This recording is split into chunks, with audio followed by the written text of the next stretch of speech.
Nah, ya, lulusan kerja aman semua ya. Itu syarat unggul di situ, berarti ya. Untuk S2 punya jurnal, apa PPID itu.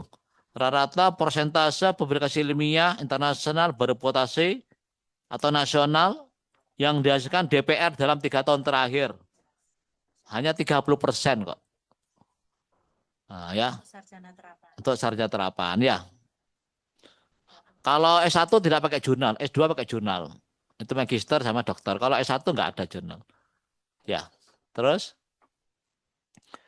penelitian, sama tadi penelitian ya, input proses. Kalau penelitian itu biar kan ada lembaga itu, Pak. Ada Ya lembaga itu biar penelitian. dia menyiapkan ya. Ya. Ya. Menyiapkan dia kan ada penelitian terus prosesnya biar anu lah. Jadi biar yang membaca biar teman-teman apa lembaga penelitian. Lanjut. Pengaya penelitian itu berapa jumlah minimal Sinta 2 itu. Kalau ingin unggul minimal Sinta 2. Kalau tidak Sinta 2 kalau berarti minimal berarti sekitar berapa ya? Jika semuanya itu kalau dosennya 20 ya 20 dalam 3 tahun ya. Nah, Sinta 2. Enggak harus satu dosen satu, yang penting ada jumlahnya sebanyak DPR. Kalau DPR 20 berarti ada jurnal 20, terserah siapa yang nulis. Tapi kembali lagi kepada standarnya IPDN. Kalau IPDN mengatakan secara angka memenuhi, misalnya 25 jurnal Pak. Di 25 jurnalnya memenuhi jumlahnya, tapi apa? Memenuhi standarnya IPDN. Kalau IPDN mengatakan setiap dosen dalam 2 tahun menulis jurnal sebagai penulis pertama dan notor. Wah, kalau hanya nulis hanya 5 orang, berarti nggak memenuhi standarnya IP, memenuhi standarnya PSND, tapi tidak memenuhi standarnya sendiri. Nah, itu menjadi apa? Nah, kenapa tidak memenuhi standar? Akar masalah, gitu ya. Kan kayak AMI, pengendalian sama peningkatan, ya. Secara nasional SN memenuhi atau bahkan melampaui, tetapi secara standar sendiri tidak memenuhi. Misalnya Bu Gati dan Pak Warel menetapkan setiap dosen dalam 3 tahun menghasilkan satu jurnal minimal Sinta 2, misalnya itu. Berarti, tetapi di PS itu ada 25 jurnal, tapi 25 jurnal yang nulis pertama itu hanya 5 orang. Nah, yang lainnya itu sebagai apa follower ya. BKD bisa BKD, tapi secara standarnya IPDN tidak memenuhi standarnya berakibat fatal nanti pada PT unggulnya. Nah, itu ya. Secara BKD oke, tapi secara standar sendiri tidak begitu ya. Itu prinsip sekarang Pak misalkan. Prinsip sekarang itu beda dengan prinsip masa lalu. Kita harus lepas dari mantan ya, masa lalu ya.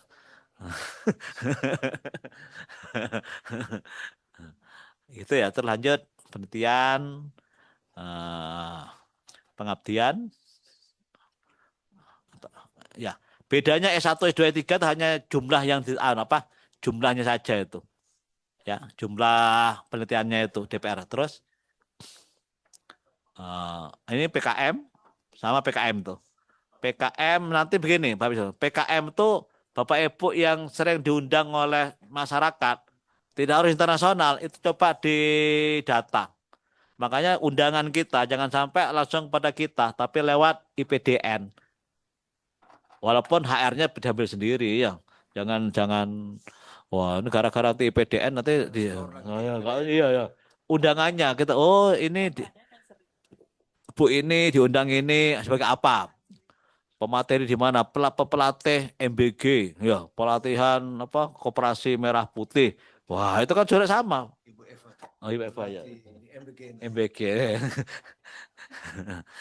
Nah, ya, nggak apa-apa, tapi itu pengakuan. Itu bagus itu untuk capaian kita. Ya, lanjut. Eh, Pengabdian masyarakat itu undangan itu pengakuan kepakaran kita itu PKM. Kalau jurnal itu penelitian, tapi kalau undangan-undangan pengakuan itu diundang apa? Misalnya apa namanya? Kalau apa sekolah itu? Komi apa kamu? Orang tua-tua di sekolahan tuh. apa namanya? Komite. Nah, misal Bogate diundang oleh komite SMA 1 Bandung. Enggak apa-apa. Bisa juga pengakuan masyarakat. Nah, ya. Tapi bukan ngajar yang rutin, tapi sebagai kuliah tamunya itu ya. Kalau rutin bukan namanya, tapi kalau kuliah tamu di orang itu bagus juga. Berarti ibu diakui kepakarannya. Nah, ya. PKK gimana? Boleh PKK tingkat desa, boleh juga. Dharma Wanita, tapi bukan di sini. Kalau Dharma Wanita yang IPD ngundang ibu ya bukan kepakaran namanya, kebetulan saja ya. Ya, pokoknya di luar IPDN itu merupakan pengakuan kepakaran kita ya. Tapi kalau diundang oleh IPDN ya bukan kepakaran namanya, kebetulan. Ya, pengabdian ya. Jadi pengabdian kita kalau bisa, misalnya kita ke pengabdian ke daerah mana? Kalau bisa ada surat dari sana. Misalnya desa di daerah mana? Daerah mana asalnya? Ya, di daerah Tasikmalaya. Misalnya desa apa? Jangan sampai kita langsung given sana. Kalau bisa Tasikmalaya itu mungkin desanya, kecamatannya bersurat ke IPDN. Itu termasuk pengakuan kepakaran. Nah, kalau kita ngirim ke sana, ya nggak ada gunanya secara data. Misalnya sekarang, oh, kepada apa Bupati Tasikmalaya, kami menginginkan mahasiswa ini untuk itu nggak ada gunanya. Kalau bisa saya kakek dibuat. Kepada rektor IPDN, dengan adanya pembangunan bla bla bla bla bla, maka kami membutuhkan tenaga pendamping. Nah, ya. Begitu pendamping di Periap Desa 5 mahasiswa. Itu dia ke apa? Gitu. Jangan sampai kepada Bupati Tasikmalaya kami mengirimkan untuk bisa mengabdi. Wah, lain lagi. Itu bukan pengakuan dari masyarakat. Ya. Itu namanya lamaran. Lamaran ya. Kalau Prof, bisa, ada yang mau tanya ini ya. sepertinya. Monggo, Bu Kapus. Monggo.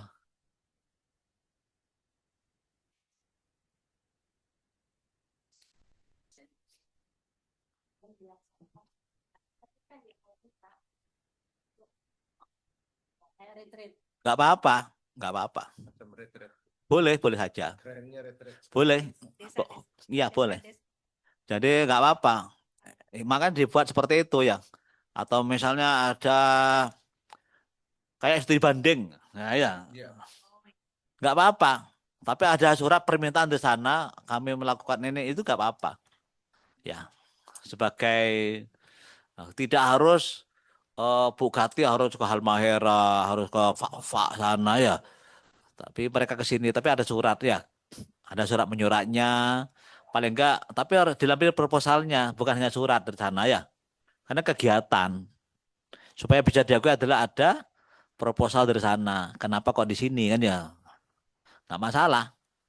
Kalau nggak buat proposal, ya ibu saja buat sendiri atau nyuruh mahasiswanya. Karena kondisi ya, nggak masalah. Sip lah.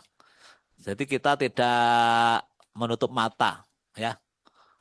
Oke ya. Terus itu ya untuk pengabdian masyarakat, pengakuan kepakaran. Maka yang pemateri jangan sampai pematerinya yang hanya S2, yang S3 paling enggak dokter kepala kan gitu loh. Kalau lektor ya sedikit-sedikit saja dilibatkan ya, biar dia naik pangkat duluan itu. Oke, lanjut. Ya PKM ya, kepakaran. Makanya namanya apa?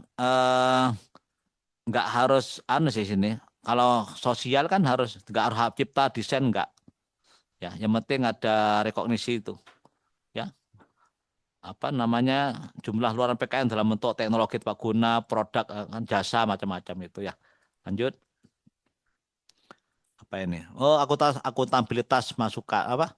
Akuntabilitas memiliki registra. Artinya kan sudah misal pelatihan kan diadopsi itu. Kalau pelatihan kan sudah diadopsi pasti ya.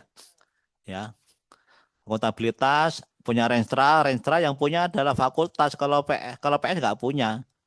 Nah, renstranya fakultas juga sama renstranya dengan IP DN. Jadi kalau ditanya mana renstra fakultas, Ya sama dengan rencana IPDN, Pak. Asalkan di rencana IPDN ada nama fakultas itu.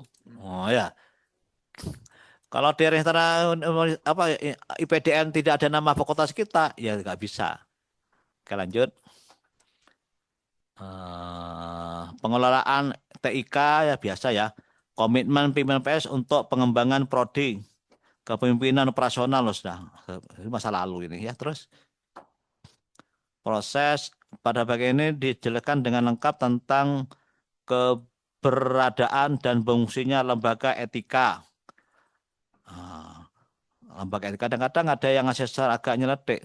Ada enggak ya, dosen yang kena kode etik? Nah, ya, enggak ada Pak. Oh, bagus-bagus semua ya gitu ya.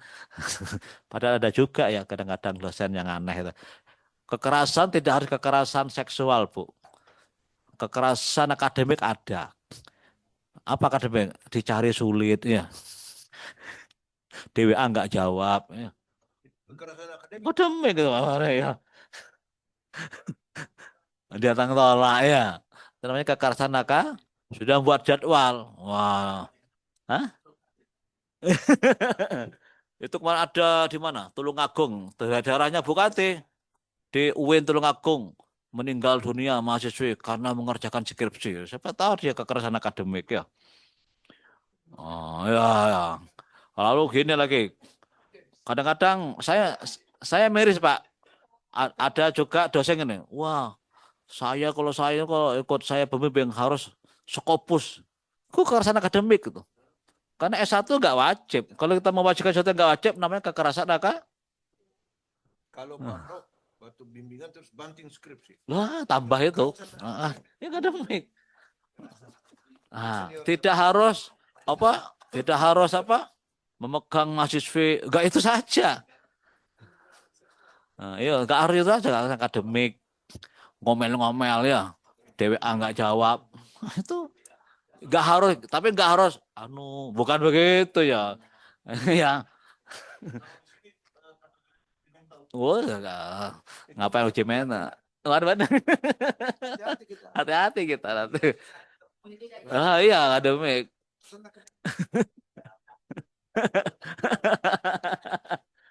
Ya. Jadi tidak hanya kekerasan apa, ya itu perlu Kadang-kadang ya tidak hanya kan kadang-kadang kita ospek ya. Ospek perjalanan ini juga bahaya. Mental ya sudah jangan uji mental Pak. Ya. Jangan jangan sok ingin nguji mental ya. Ini semi Pak, semi militer, nggak ada kaitannya. Kita ini adalah apa? Ya, kode etik. Baik Pak Prof, Bukti. izin Pak Prof. Ya. Kami saat ini kan Senat Komisi Etik itu kan sedang merapikan peraturan rektor tentang kode etik dosen. Iya. Termasuk ini Iya. pelanggaran kekerasan. Hmm. Kita akan masukkan tuh Iya. kekerasan akademik. Ah.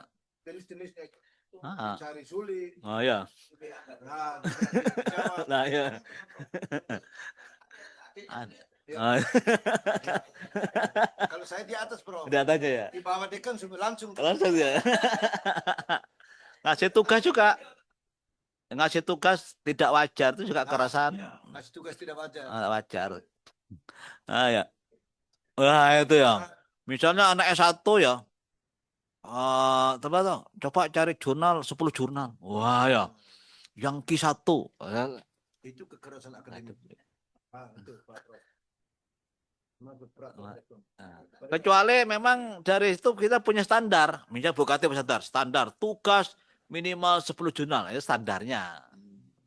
Jadi hal-hal tugas itu kalau bisa supaya tidak masuk kategori kerja akademik adalah apa? Dituangkan dalam standar. Terserah dah. Ya standarnya dalam kalau standar apa pembelajaran? Ya masuk OBE. Setiap mata kuliah ini analisis minimal 5 jurnal Q1. Enggak apa-apa. Asalkan Bu Gati yang membuatnya. Jadi kesepakatan bersama standarnya IP. Iya. Tiba-tiba Pak Prof. Bitono. Wah ya. Iya. Saya kasih tulisan saya. 20 jurnal. 20 jurnal. Seakan-akan enak. Tapi termasuk